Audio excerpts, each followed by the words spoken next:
Muy buenas noches, señoras y señores. Creo que mi compromiso con todos los granadinos es cada vez más firme, dada la respuesta que tienen todos ustedes a los programas que hemos ido ofreciendo a través de estas semanas, todos los domingos, de Objetivo Granada. Ha habido un vuelco de llamadas, de cartas, felicitando a Telenieve por el programa de Federico García Lorca, por el programa de Los Olivos. Creo que a partir de ahora nosotros, con el mismo entusiasmo de siempre en nuestras cámaras, vamos a centrarnos en lo que importa, que es nuestra Granada. Ustedes han oído hablar del legado andalusí. Esta semana vamos a ofrecerles a ustedes una panorámica general de algo que es tan inherente a lo nuestro, a nuestra Granada, como es el legado andalusí. Creo que en el programa podemos ofrecerles a ustedes más o menos una idea general de lo que supone la ruta o las rutas que se han creado para que sea una especie de motivo de peregrinación por las zonas donde abundaron culturas o una cultura que todavía sigue entre nosotros. Por eso, nuestros equipos de Telenieve en producción propia les va a ofrecer a ustedes un programa solo y exclusivamente abundando en los temas del legado andalusí, para que sepan exactamente cuál es su naturaleza. Muchísimas gracias.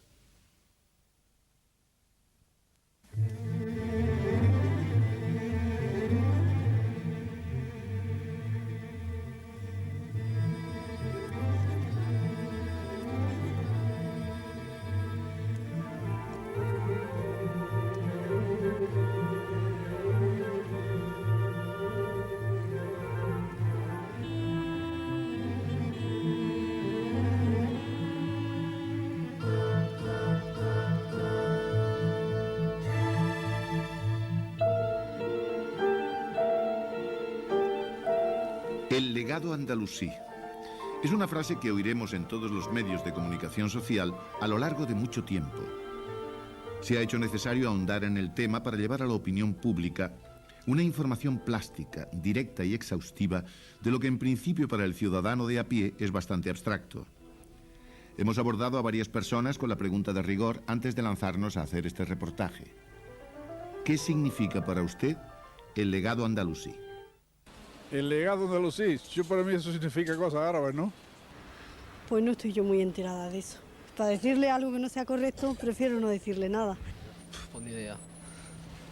Pues no lo sé. De verdad, no lo sé. Pues mire, no, como no sea una cosa, una delegación o algo de esto de la Andalucía, pues será algo, vamos, para mí puede ser que sea un delegado, tiene que ser una persona que represente una delegación en Andalucía, o un presidente o algo. Pues no tengo ni puñetera idea.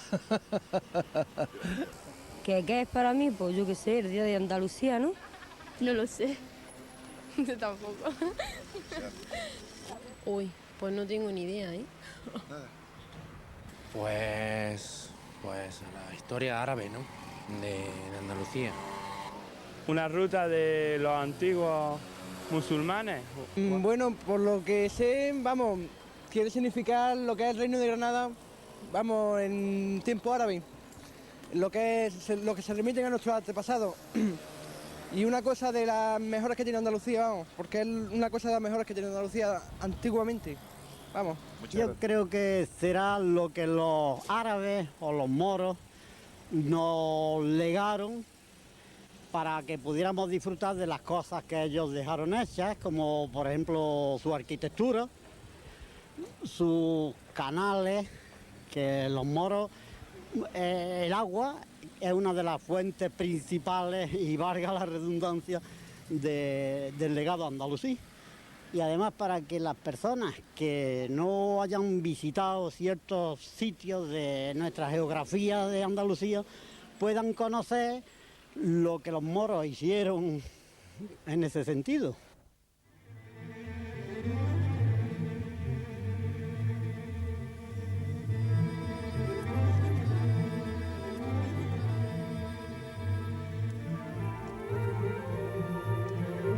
Estos ciudadanos granadinos seguramente no han tenido en su mayoría el más mínimo interés en atender a lo que tienen bajo sus pies.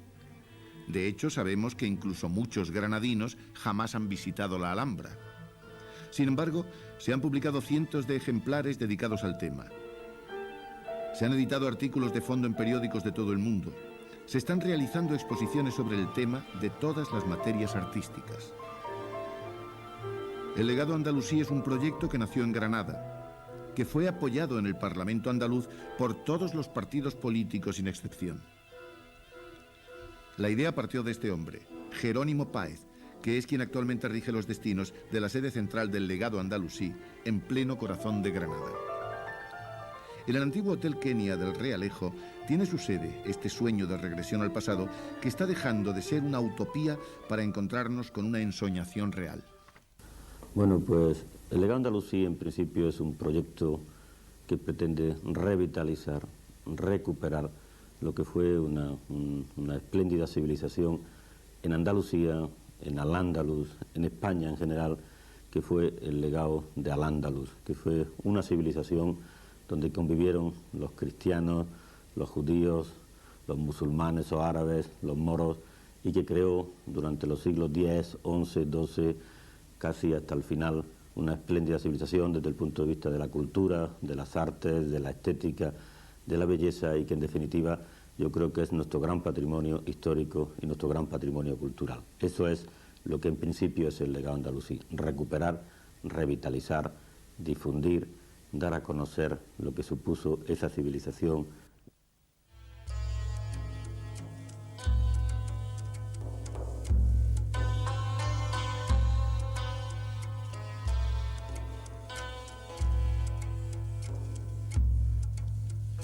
Según Purificación Blanco, la Edad de Oro de Al-Ándalus, auténtico renacimiento de la cultura musulmana, abarcó los siglos X y XI y, lejos de destruir el impulso intelectual del Estado, la división política de este lo estimuló. Las pequeñas cortes de taifas conocieron un gran auge científico y cultural. El deseo de conocimiento lanzaba a los jóvenes estudiantes al mundo de maestro en maestro, de ciudad en ciudad, en busca de toda clase de manuscritos y de preceptores capaces de interpretarlos. ¿Qué pretende el legado andalusí? La recuperación de la civilización de Al-Ándalus y la divulgación de su legado cultural. La rehabilitación de edificios emblemáticos de arquitectura islámica. La creación de rutas históricas que se extienden por toda la geografía andaluza y aún más allá de esta, a lo largo de más de 2.600 kilómetros y atravesando más de 280 localidades.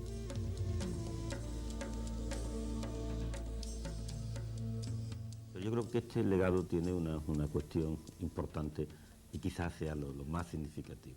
Y es que no es el legado de los árabes o del Islam en España, no es el legado de los moros o de los cristianos, es el legado de los andaluces. Y por eso se llama el legado andalusí. Nosotros le dimos muchas vueltas antes de desarrollar el concepto y revitalizar ese tema.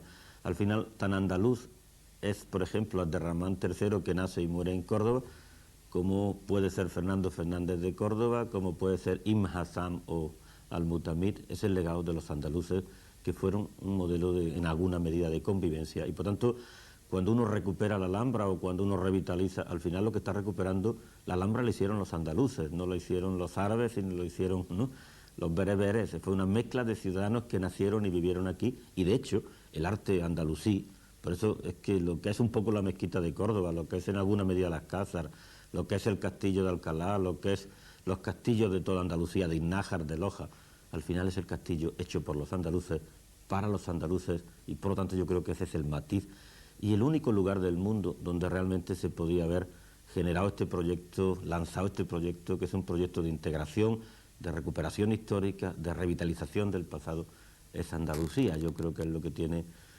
de verdad, Francis, esta fuerza, ¿no? Y además es un pasado y una civilización espléndida, que por eso yo creo que fue apoyado por las fuerzas políticas, siempre puede haber sus matices. Ahora me parece que es Andalucía quien tiene que continuar con este proyecto. O sea, no solo Granada, es Andalucía, es un proyecto integrador, es un proyecto que comprende Portugal, que comprende Marruecos y que comprende el Mediterráneo. Y yo muchas veces siempre digo que si alguna vez Andalucía, Al-Ándalus y España, sobre todo Andalucía, fue grande, fue a través del Mediterráneo, y guste o no, nosotros somos el vecino del norte, y el que tiene que ser una labor cultural, una labor histórica, una labor de solidaridad, y no es una simplificación, no, como digo, es somos blancos o somos negros, somos una sociedad mestiza que tiene que jugar un papel de integración, de avance cultural y de conseguir que el pasado sirva para el futuro. Curiosamente, que ahora que se plantea el tema de la toma y si se debe de cambiar o no debe de cambiar, a mi juicio lo que pasó entonces con las diferencias fue un problema interior y una lucha casi civil, o sea, que me refiero, yo no creo que fuera una España la que, ¿no?, echó a la España cristiana que echa a los moros. Yo creo que en realidad fue una tragedia, como después hemos tenido otras en la historia, y tampoco yo soy un absoluto nostálgico, yo creo que lo que tratamos es de devolver a la historia su peso. Es decir, igual que pasó con los moriscos, fue una tragedia, igual que pasó en alguna situación con los judíos, y no solo fueron los cristianos, yo creo que lo que tratamos de decirle, yo me siento heredero de los andaluces que hicieron la Alhambra y de los andaluces que hicieron la catedral, y realmente tanto asumo mi pasión por esta ciudad o mi pasión por Andalucía cuando estoy viendo la mezquita de Córdoba, como cuando estoy viendo una magnífica catedral, sea en Granada, sea en Sevilla.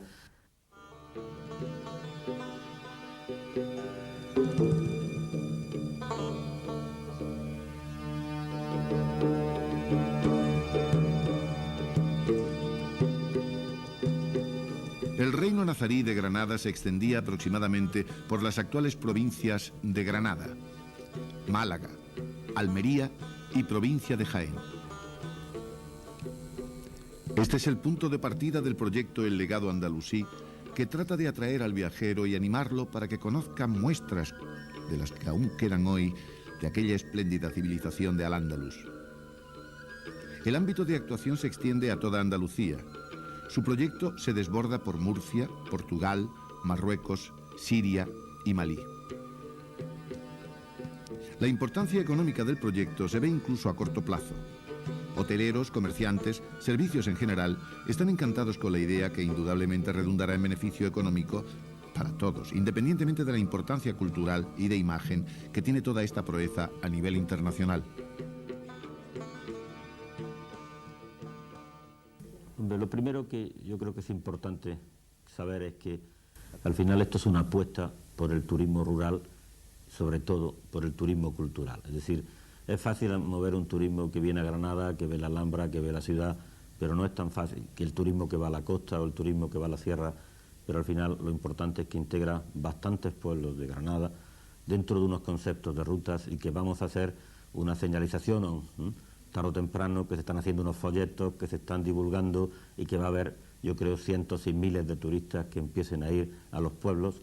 Y después no olvidar que este es un proyecto que empieza ahora, que no se termina este año y que lo que hay que hacer es irlo consolidando, anunciando, saliendo, etcétera, etcétera. O sea, que requiere también una infraestructura, requiere que la gente conozca, requiere difundirlo, pero es un proyecto que creo que va a tener, cuando se vaya consolidando a lo largo de los años, una incidencia enormemente grande en pueblos que de otra forma se encuentran realmente fuera de los circuitos turísticos porque en definitiva se vende aquello que tiene mayor atractivo o que está más difundido. Va a tener un lanzamiento ahora, pero luego hay que consolidarlo. Yo creo que dependerá, su mayor éxito de permanencia en el futuro dependerá francamente de que se señalice, de que se siga cuidando, de que se siga difundiendo, ¿no?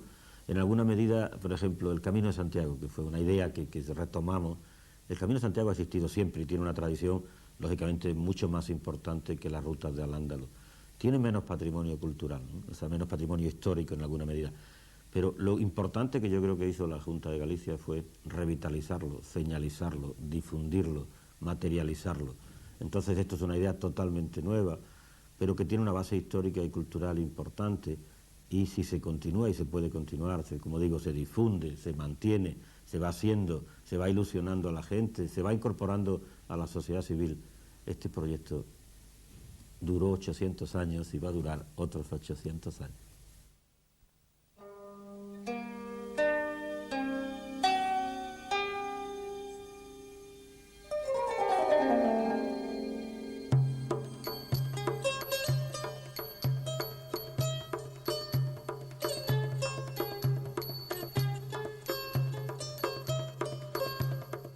Gran parte de los pueblos que atraviesan la ruta de Sierra Nevada o ruta de la Alpujarra se discuten el privilegio de ser o estar acunados en ese parque natural. Sierra Nevada tiene 14 cimas que superan los 3.000 metros de altura.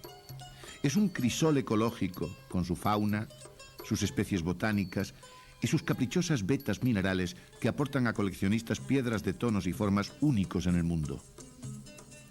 El legado andalusí es artesanía, paisaje, vegetación, pintura, poesía. Los poetas árabes andaluces, como gusta llamar a Jerónimo Páez, escribieron sus gloriosas páginas en estas tierras.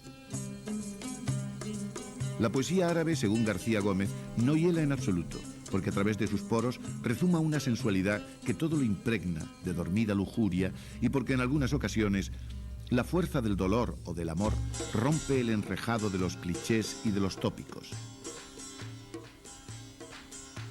Toda la poesía árabe revela una frenética adoración por la belleza física, que es por otra parte bien característica de la mentalidad musulmana.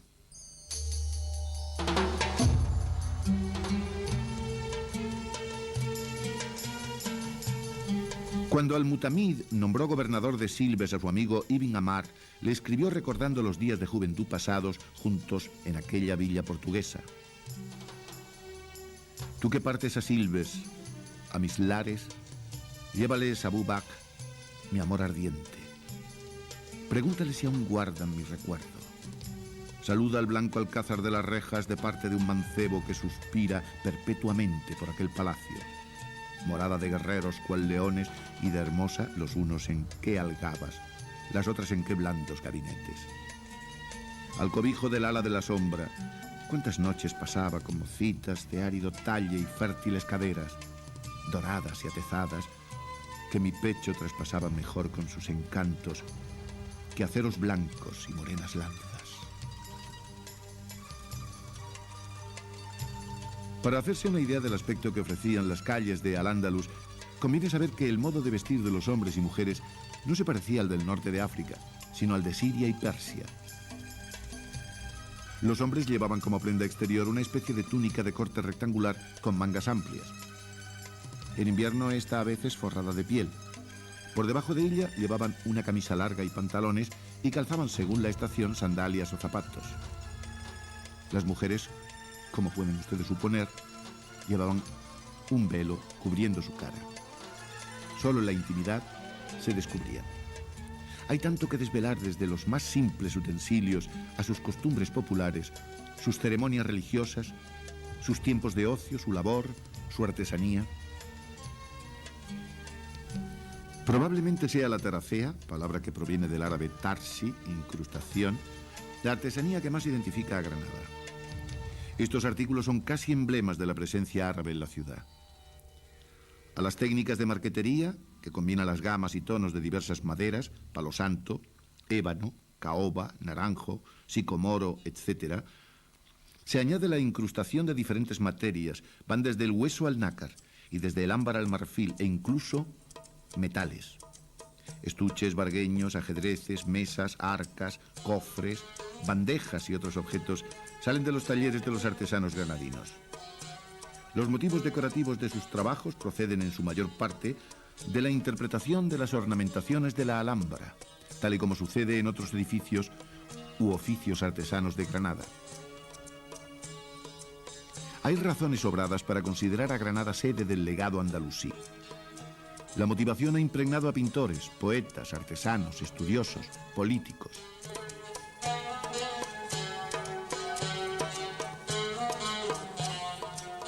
Como propuesta plástica del legado andalusí, esta exposición organizada por la Caja General de Ahorros cuenta con un material que expresa en dimensiones coloristas la elaboración de un grupo de pintores granadinos que han viajado por determinadas rutas de Al-Ándalus y han captado lo más significativo de su entorno con gran capacidad de síntesis.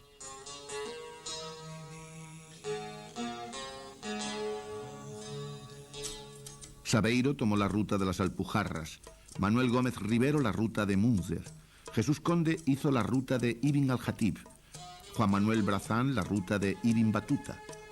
La de Al-Mutamid Washington Irving fue captada por Emilio Zurita.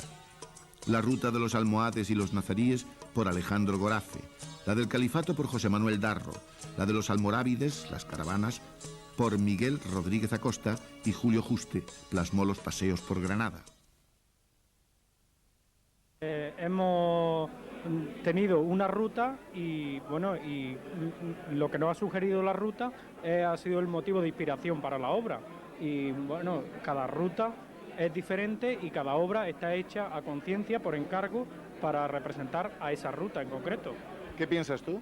Yo exactamente lo mismo. Tuvimos reuniones previo antes de hacer la obra y quedamos en eso, que cada cual se asignó un cuadro, una ruta, y hacer una obra que identificase la ruta. Porque en el caso concreto de mi obra, lo primero que he hecho ha sido documentarme con toda exactitud del personaje Ibn Battuta del siglo XIV y hacer lo posible porque el cuadro estuviera relacionado con su ruta.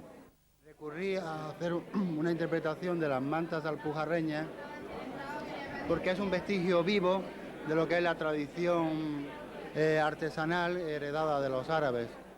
El punto donde se centra la fuente de inspiración, digamos que está en las lacerías de los mosaicos nazaríes, que podemos ver tanto en la Alhambra como en tantos monumentos que dejaron en aquella época. Y también está inspirado en los tragaluces, ese tipo de enrejados, ¿no? Que luego, posteriormente la cultura cristiana pues ha cogido y ha ido modificando. Entonces yo he hecho una mezcla de las dos culturas. He cogido un símbolo que es la estrella de 8 puntas como eje de mi obra, que aparece en el centro del cuadro. Luego a su alrededor, esa estrella se complica, se abstrae, hasta que al borde del cuadro, al límite del cuadro, vuelve a recuperar su forma original. Y cada uno, desde la cosa más realista hasta la cosa más conceptual, lo ha interpretado. Y tiene un gran parecido. Una vez bien analizado o recorrido la ruta, tenemos la esperanza de que cuando la gente haga la ruta, hasta, digamos, la obra más difícil, más compleja así para el gran público, después tendrá un gran sentido. Se reconocerá el cuadro o en el cartel, se reconocerá perfectamente como el cartel se reconoce en la ruta. Pues el proceso ha sido un poco, como se estaba comentando por parte de mis colegas, de mis compañeros, el de seguir, digamos, puntualmente los pasos por los que ha ido transcurriendo la ruta, ¿no? Entonces, te puedo decir que, por ejemplo, en mi caso, que era la ruta Munzer, era referente a justamente ir dando los mismos paseos que dio un médico alemán de final del siglo XV. Y yo lo que hice, que creo que es algo similar a lo que hemos hecho el resto de la gente, fue pues encontrar quizá lo más emblemático o lo más característico de la ruta.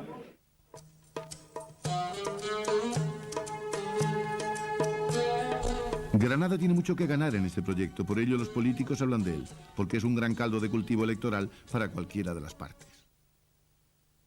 Bueno, el Ayuntamiento básicamente lo que está haciendo es coordinar sus esfuerzos con los de la Junta de Andalucía, intentar esos esfuerzos coordinados que se sumen a ellos los de particulares, los de empresarios, los de colectivos sociales, porque en definitiva lo que queremos es cualificar la oferta turística, la oferta cultural de Granada. El patrimonio cultural está ahí, el legado andalusí lleva más de 5 siglos entre nosotros, pero en este momento lo que se trata es de darlo a conocer al mundo entero en un intento de repetir lo que fue una experiencia magnífica, para mí desde luego fue, que es la de la exposición al Andaluz, que congregó en el año 92 a más de 300.000 visitantes en Alhambra.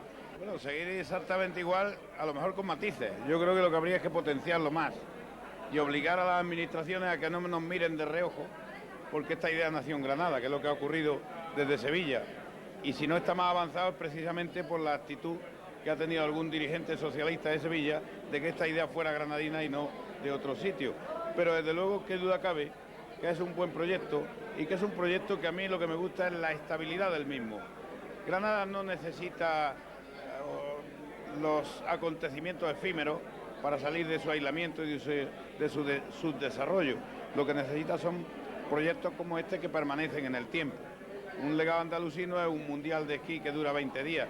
Esto es algo que queremos que siga por los años y por mucho tiempo.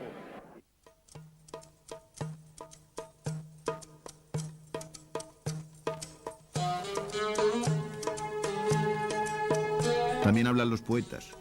Juan de Loxa es un granadino de raigambre, estudioso y enamorado de su tierra. Además de un gran poeta, es un amante de la plástica, de la arquitectura, un defensor a ultranza del legado. De lo que no podemos prescindir para que siga viva nuestra cultura. Y además felicito a los promotores de la idea de estas rutas, porque es una forma de poner en conocimiento de personas que a lo mejor no han tenido la posibilidad de indagar en nuestro pasado, para que puedan ver lo que supuso toda esta herencia riquísima que nos ha hecho lo que somos, ha hecho a unos pueblos lo que son. Entonces me parece verdaderamente magnífico, y hoy en esta exposición creo que estamos viendo, se demuestra por las obras de los diferentes artistas, espléndidas, por cierto, que los pintores de Granada han captado absolutamente lo que cada ruta significa, para hacerla así plásticamente visible a aquel que se arriesgue a la aventura, a la hermosa aventura de salir por esos caminos y hacer las rutas del legado.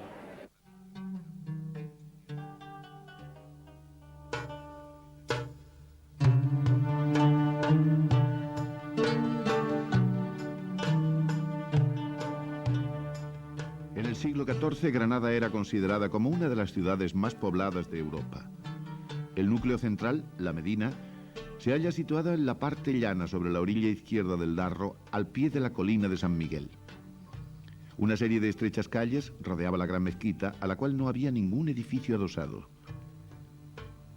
En las proximidades se hallaban los tenderetes de los testigos juramentados, así como las tiendas de los drogueros.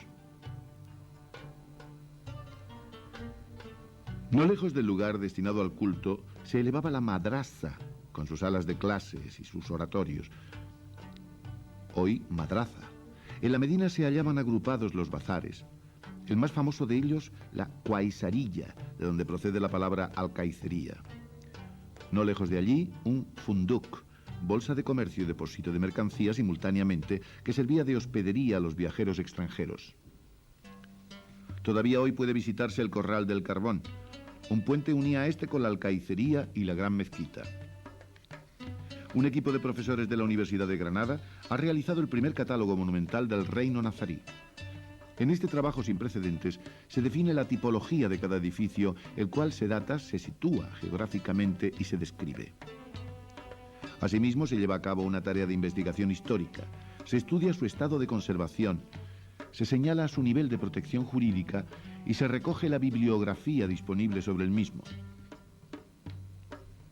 Este trabajo, que será publicado, incluye una serie de estudios introductorios realizados por especialistas de prestigio.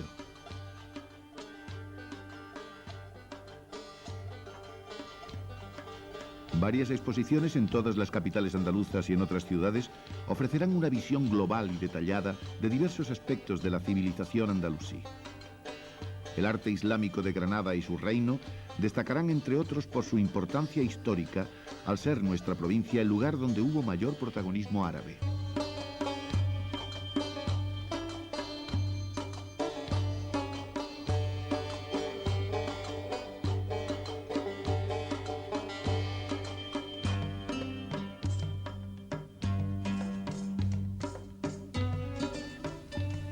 El reino nazarí, a pesar de sus pequeñas dimensiones, constituyó un estado de gran interés por sus relaciones políticas, militares, económicas, sociales y artísticas en un mundo mediterráneo que se achicaba ante los avances que aportaban los descubrimientos geográficos. Y esto en los siglos XIII, XIV y XV, cuando se estaba dando el definitivo paso de transformación del mundo antiguo hacia los estados modernos. Con la creación de esta red de rutas, centro vital del proyecto, se trata de dar a conocer poblaciones y otros lugares de interés que por diversas razones, monumentos, situación, referencias históricas, literarias o legendarias, están ligados a la civilización andalusí. Estas rutas permiten acceder a estos lugares, bien siguiendo las actuales vías de comunicación o recuperando caminos tradicionales, pasos que en su día recorrieron antiguos viajeros y que más tarde describieron en sus libros. Estas rutas se podrán recorrer de modo individual gracias a la ayuda de infraestructuras de apoyo, señalización, información o bien de forma organizada a través de agencias de viajes. Hay varias alternativas en cuanto al modo de realizarlas, de acuerdo con las condiciones del paisaje, su historia, sus mitos o leyendas. Atravesar un paraje pintoresco a pie o enfrentarse a caballo con los senderos son posibilidades que se tienen en cuenta en cada proyecto, y cada uno de ellos está convenientemente descrito en todos sus aspectos: arte, historia, gastronomía, etc. La promoción de cada ruta incluye un paquete editorial con folletos, carteles, libros, un sistema de identificación visual y de señalización del recorrido y un conjunto de instalaciones de recepción al visitante en los pueblos más significativos del camino.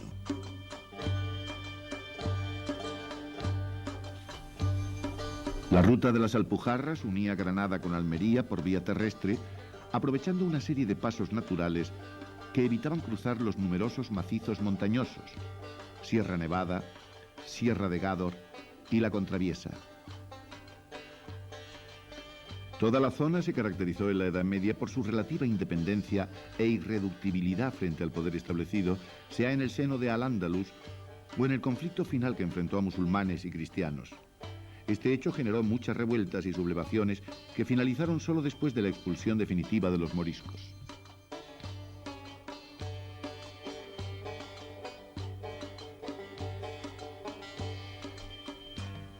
En esta ruta se pueden hallar fortificaciones medievales, atalayas, castillos, fuertes y torres, además de un valiosísimo patrimonio arqueológico de la época musulmana. Del resto de edificios no queda prácticamente nada. Las mezquitas, por ejemplo, fueron destruidas o, en algunos casos, reutilizadas para construir sobre ellas las iglesias cristianas como signo de victoria sobre el enemigo.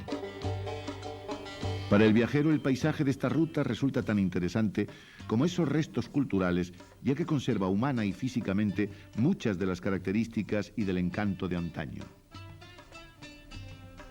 Los empresarios andaluces apoyarán el desarrollo del legado andalusí. La Junta subvencionará 23 proyectos turísticos en la provincia.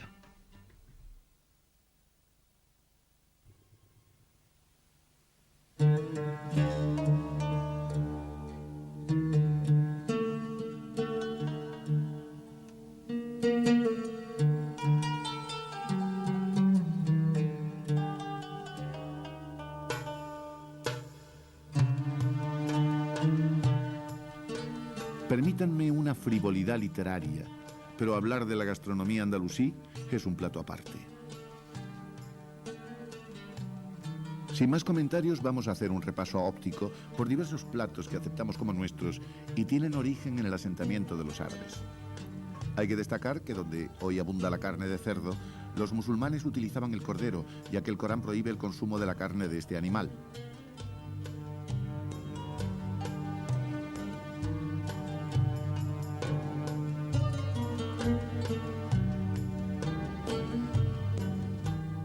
El legado andalusí es un proyecto aplaudido por todos.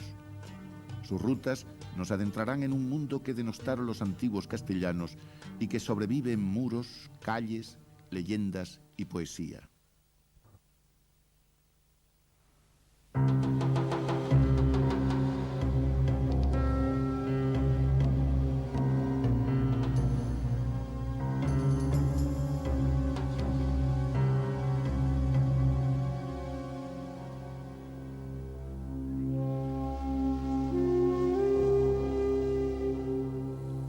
Jamás olvidaré la amanecida junto al Guadalquivir. Cuando en las naves estaban como muertos en sus fosas, la gente se apretaba en las riberas, mirando aquellas perlas que flotaban sobre los blancos lechos de la espuma. Descuidadas las vírgenes, los velos destapaban los rostros. Y qué cruelmente, más que los mantos, el dolor rasgaba. Cuando llegó el momento, qué tumulto de adioses. Qué clamor al que a porfía las doncellas lanzaban y galanes. Partieron con sollozos los bajeles, como la caravana perezosa que arrea con su canto el camellero. ¡Ay, cuánto se llevaba el agua! ¡Ay, cuántos corazones se iban rotos en aquellas galeras insensibles!